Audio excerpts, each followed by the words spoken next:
गुलाल जैसा दिखने वाला वो लाल पाउडर उसकी स्किन के अंदर स्प्रेड करने लगा और फिर वो अपने वायलेंट इंपल्सेस को सबके सामने एक्ट आउट करने लगी। रिया एक छोटे से टाउन से कोलकाता आई थी एक प्राइवेट कंपनी में जॉब करने। एक क्रैम्प्ड पीजी में अकेले रहना, मेट्रो के धक्के खाना और 12-12 घंटे के शिफ्ट्स, मेंटली और फिजिकली एग्जॉस्ट हो चुकी थी। पर वो बिना कंप्लेन किए घिसती रही। बट रिसेशन के चलते कंपनी ने डाउनसाइजिंग शुरू किया। कॉस्ट कटिंग के चक्कर में सॉल्ट लेक का चमचमाता वो ग्लास ऑफिस छूट गया और पूरी टीम शिफ्ट हो गई ओल्ड कोलकाता के डलहौसी के एक 200 साल पुरानी डिलैपिडेटेड कॉलोनियल एरा बिल्डिंग। ये जगह ऑफिस कम और भूल भुलैया ज्यादा लगती थी, जिसमें सदियों पुराने राज छिपे हुए हैं। रिया पहले दिन उस ऑफिस में जब आई, उसे बैठने की जगह तक नहीं मिली। बड़ी मुश्किल से एक हफ्ते बाद उसे एक सॉलिड टीकवुड का बहुत पुराना टेबल मिला। ऑफिस के एक सुनसान कोने में टेबल भारी था और उस पर धूल की एक मोटी परत थी। उस पर बैठते ही रिया को एक अजीब सी ठंडक महसूस हुई, मानो उस डेस्क के आसपास का टेम्परेचर बाकी कमरे से 5 डिग्री कम है। उसने अपना बैग रखने के लिए ड्रॉयर खोलने की कोशिश की, जैम था। उसने जोर लगाया लेकिन वो ड्रॉयर अपनी जगह से हिला नहीं, जैसे किसी ने अंदर से उसे कस के पकड़ रखा हो। रिया ने थककर छोड़ दिया, सोचा बाद में दिखूंगी। कल होली थी।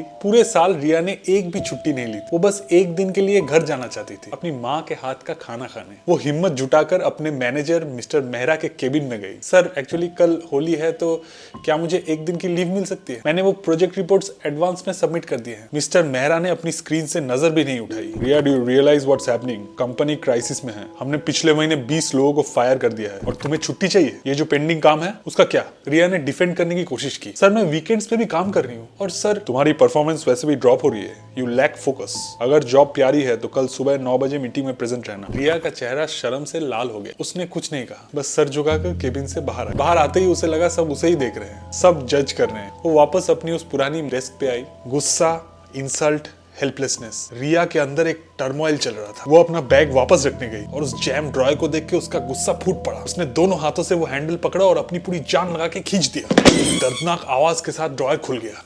अंदर धूल नहीं था, बिल्कुल साफ था। बस एक छोटी सी चीज रखी थी कोने में, डार्क मेटल और लकड़ी का बना हुआ एक डब्बा। उस पर बहुत इंट्रिकेट कार्विंग्स थी। रिया ने वो डब्बा उठाया। साइज के हिसाब से भारी लग रहा था। उसने ढक्कन खोला। अंदर एक डीप डार्क रेड कलर का पाउडर था। गुलाल जैसा दिख रहा था पर चमक नहीं रहा था। जली हुई कोई चीज की स्मेल आ रही थी। तभी पीछे से आवाज आई, हैप्पी होली रिया दी। रिया चौंक गई। ये मुस्कान थी। मुस्कान जो कॉलेज में रिया की जूनियर थी, हमेशा ओवर एक्साइटेड, हमेशा रिया को प्लीज करने के लिए कोशिश करती रहती थी। थोड़ी क्लिंगी, थोड़ी अनोइंग। रिया को मुस्कान पसंद थी पर आज नहीं। आज रिया का मूड खराब था। तुम भी होली पे घर जा रही हो ना? मैंने तो 1 महीने पहले ही अप्लाई कर दिया था, इसीलिए आज ही सबको रंग लगा देती हूँ। कहाँ गया मेरा पैकेट? वो अपने हैंड बैग में ढूंढने लगी। मुस्कान की नजर टेबल पे रखे उस डब्बे पर गई। वाह दी, ये क्या है? ऑर्गेनिक गुलाल, कितना इंटेंस रंग है। रिया कुछ बोल पाती उससे पहले ही मुस्कान ने अपनी उंगली उस पाउडर में डाल दी। बुरा ना मानो, होली है। मुस्कान ने वो डार्क रेड पाउडर लेके रिया के गाल पे जोर से रगड़ दिया। जैसे ही वो पाउडर रिया के स्किन से टच हुआ, ऑफिस का शोर गायब हो गया। साइलेंस। बस एक आवाज सुनाई दे रही थी, धक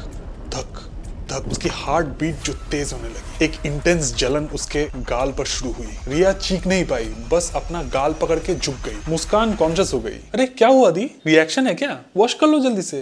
ये सब नाम के ही ऑर्गेनिक होते हैं। रिया बिना कुछ बोले उठ के वॉशरूम की तरफ भागी। ये नया बिल्डिंग का वॉशरूम भी डरावना था। लाइट्स फ्लिकर कर रही थी। पानी टैप से ड्रिप ड्रिप ड्रिप। रिया ने जल्दी से टैप खोला, ठंडा पानी अपने चेहरे पे मारा, फिर साबुन लगाया, जोर से रगड़ा। लेकिन जब उसने मिरर में देखा तब वो डर गई। वो लाल रंग धुल नहीं रहा था, वो और फैल रहा था। वो स्टेन अब एक निशान नहीं लग रहा था। ऐसा लग रहा था जैसे उसकी स्किन के नीचे बारीक बारीक वेन्स लाल हो गई है, जैसे वो पाउडर उसकी स्किन के पोर्स के अंदर घुस रहा है। और तभी मिरर में उसने अपना चेहरा देखा। एक सेकंड के लिए उसे लगा मिरर में जो रिया खड़ी है वो मुस्कुरा रही है, जबकि रिया ऐसा कुछ भी नहीं कर रही थी। अगर आपको इस टाइप की स्टोरीज पसंद है तो make sure to like this video and subscribe to this channel for more. अब चलिए आगे सुनते हैं। रिया गुस्से में बड़बड़ाते हुए वॉशरूम से बाहर आई। तुम्हारा दिमाग खराब है क्या? कुछ भी उठा के मुंह पे लगा दोगी? लेकिन जब तक वो डेस्क पर पहुंची, माहौल बदल गया था। सब लोग मुस्कान के डेस्क के पास थे। कांग्रेचुलेशन मुस्कान। रिया के फोन पे नोटिफिकेशन आया, HR email, promotion announcement, senior team lead. उस लिस्ट में रिया का नाम नहीं था। उस लिस्ट में नाम था मुस्कान का। मुस्कान जिसको रिया ने काम सिखाया था, जिसका एक्सपीरियंस आधा था, जो सिर्फ मेहरा की यस मैन थी। ऑफिस में सबको पता था कि रिया सबसे डेडिकेटेड और हार्ड वर्किंग है। सब उसकी तरफ ऑकवर्डली देखने लगे। मुस्कान रिया के पास आई। उसके चेहरे पर वो फेक ह्यूमिलिटी थी। दी, आई डोंट नो कैसे हुआ, यू डिजर्व्ड इट मोर। सच में मुझे तो लगा था आपका ही होगा। ये line you deserved it more Riya के अंदर कुछ तोड़ गई। उसके गाल पर लगा वो लाल निशान अचानक जलने लगा। रिया को लगा उसके अंदर कोई चीज जग रही है, एक सदियों पुराना गुस्सा, एक ऐसी भूख जो मिट नहीं सकती। उसके कानों में कोई विस्पर करने लगा, छीन लो, सब खत्म कर दो। रिया चुपचाप अपनी डेस्क पर बैठ गई। पूरा दिन रिया ने अपने गुस्से और गाल पर उस जलते हुए निशान को दबा कर रखा था। लंच ब्रेक का टाइम हो चुका था, पर रिया से काम पर कंसंट्रेट बिल्कुल नहीं हो पा रहा था। वो आवाजें लगातार उसके दिमाग को खुरेद रही थी, जैसे कोई उसके कान के पर्दे के ठीक पीछे बैठकर बड़बड़ा रहा हो। घबराहट में उसने अपने ड्रॉयर से वो पुरानी लकड़ी का डब्बा उठाया और वॉशरूम में घुस गई। आईने में देखा, वो लाल निशान और डार्क हो गया था। उसने एक बार फिर पानी से अपना चेहरा धोने की कोशिश की, लेकिन वो जिद्दी रंग धुलने का नाम ही नहीं ले रहा था। डेस्परेशन और डर से रिया के हाथ कांपने लगे। उसने उस डब्बे का ढक्कन खोला और अंदर का पूरा लाल पाउडर बेसिन में उड़ेल दिया। पानी चलाकर उसने उस खून जैसे लाल पाउडर को ड्रेन में बहते हुए देखा। एक पल के लिए आवाजें बंद हो गई। साइलेंस। उसके अंदर गुस्सा इतना भर चुका था कि उसने वो लकड़ी का डब्बा पूरी जोर से वॉशरूम के फर्श पे मारा। डब्बा टूटकर बिखर गया। रिया तेजी से हाँफ रही थी। उसने जल्दी से जमीन से वो टूटे हुए टुकड़े उठाए, उन्हें कमोड में डाला और फ्लश कर दिया। सब कुछ फ्लश हो गया। जब रिया वॉशरूम से बाहर निकली तो ऑफिस में सब लोग उसे अजीब नजरों से देख रहे थे। बाहर तक उस डब्बे के टूटने की जोर से आवाज आई थी। रिया ने किसी से आंख नहीं मिलाई और चुपचाप अपनी सीट पर आकर बैठ गई। आवाजें अब पूरी तरह बंद थी। मिस्टर मेहरा अपने ग्लास केबिन से रिया को शक की नजर से देख रहे थे, पर रिया ने उस तरफ नहीं देखा और ऐसी एक्टिंग करने लगी कि वो काम में बिजी है। वो बस इस मनहूस दिन के खत्म होने का इंतजार कर रही थी। शाम ढलने लगी, बट अभी भी रिया हाइपर सेंसिटिव स्टेट में थी। हर छोटी सी आवाज या कॉन्वर्सेशन उसकी कानों तक पहुंच रही थी। आसपास के साउंड्स उसे ओवरवेल्म कर रहे थे। तभी उसे सुनाई दिया, दूर बैठी मुस्कान फोन पर बात कर रही थी। हाँ माँ, प्रमोट हो गई। तभी रिया का फोन स्क्रीन लाइट अप हुआ। लॉक स्क्रीन पे माँ का मैसेज नोटिफिकेशन। बेटा आज रात की कौन सी ट्रेन से आ रही है? मैंने गुजिया बना लिया है। मैसेज पढ़ते ही आंखों में आंसू आ गए। उसने डिसाइड कर लिया कि वो और बर्दाश्त नहीं करेगी। उसने चुपचाप अपना लैपटॉप बंद किया। अपना बैग पैक करने के लिए उसने जैसे ही अपने डेस्क का ड्रॉयर खोला, उसकी सांसें वहीं अटक गई। उसकी आंखों की प्यूपिल्स डायलेट हो गई। ड्रॉयर के ठीक उसी कोने में लकड़ी का डब्बा वापस रखा हुआ था,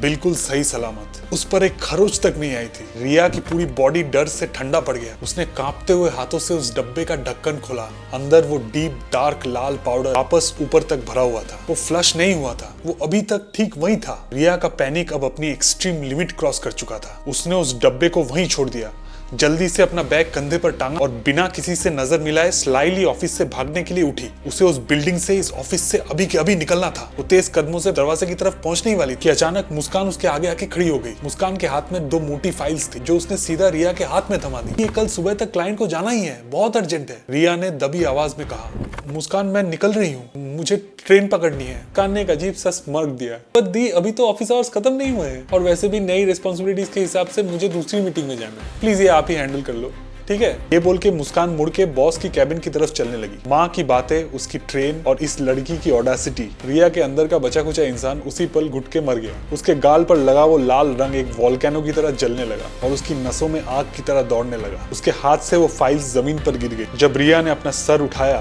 तो उसकी आंखें इंसानों जैसी नहीं थी। तो उसके गले से एक सदियों पुरानी भूखे जानवर की ग्राउलिंग की आवाजें आ रही थी। उसकी चाल बदल गई। उसके बाल बिखरे हुए थे और वो लाल निशान उसके आधे चेहरे को कवर कर चुका। डार्क मैरून वेन्स उसके गर्दन तक उतर आई थी। वो मुस्कान की तरफ बढ़ी। ये ट्रांसफॉर्म्ड रिया दौड़ते हुए मुस्कान की तरफ फुल फोर्स में चार्ज करने लगी। वो मुड़ी, रिया दी। रिया अब उसके बिल्कुल करीब थी। मुस्कान की सांसें अटक गई। रिया का फेस देखकर वो डर से कांपने लगी। दी आप ठीक तो? रिया ने हाथ उठाया। ऐसा लगा वो मुस्कान का गला घोट देगी। मुस्कान ने अपनी आंखें बंद कर ली, लेकिन लास्ट मोमेंट पे रिया ने मुस्कान को धक्का देके रास्ते से हटा दिया। रिया एक वाइल्ड एनिमल की तरह बॉस के केबिन की तरफ दौड़ी। धम! उसने ग्लास डोर पर लात मारी। कांच क्रैक हुआ। मेहरा शॉक में उठ के खड़ा हो गया। रिया आर यू मैड?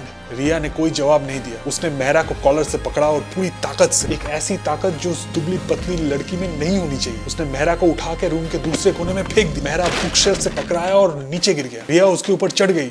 मेहरा चीख रहा था, सिक्योरिटी सिक्योरिटी। रिया के मुंह से अभी भी ग्राउलिंग की आवाजें आ रही थी। वो लाल निशान अब चमक रहा था। तभी इस हाथापाई में रिया के पॉकेट से उसका फोन गिर गया। फोन वाइब्रेट हो रहा था। स्क्रीन लाइट अप हुआ। रिया और उसकी मम्मी का फोटो स्क्रीन पर फ्लैश हुआ। हाँ, कॉलिंग। वो लाइट, वो कनेक्शन, वो आवाज, जैसे किसी ने रिया के दिमाग पर ठंडा पानी डाल दिया। रिया का हाथ रुक गया। उसका ग्रिप लूज हो गया। उसकी आंखें नॉर्मल होने लगी। आंसू बहने लगे।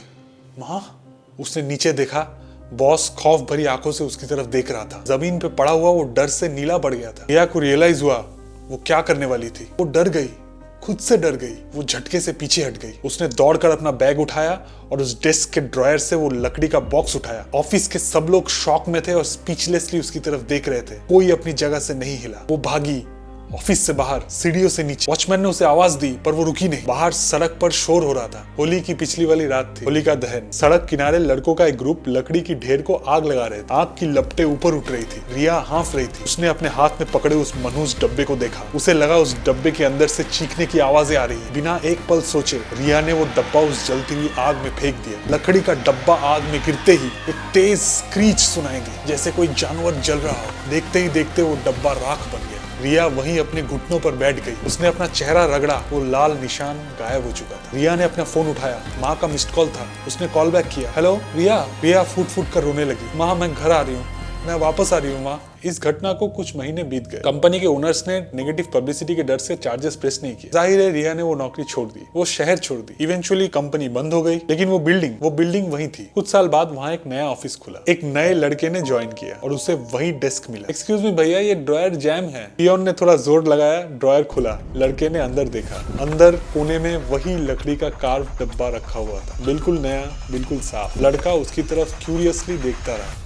ये था लाल गुलाल, एक साइकोलॉजिकल हॉरर शॉर्ट स्टोरी जो कि मैंने लिखी है। कमेंट्स में बताइए आपको स्टोरी कैसी लगी and share it so it reaches the right people. Video को लाइक और चैनल को सब्सक्राइब करना मत भूलिएगा। हैप्पी होली। और हाँ, इस होली अनजान रंगों से बच के रहिएगा। I am Sanjay and I will be back with more dark, mysterious and haunting stories of human nature. तब तक keep watching and keep making.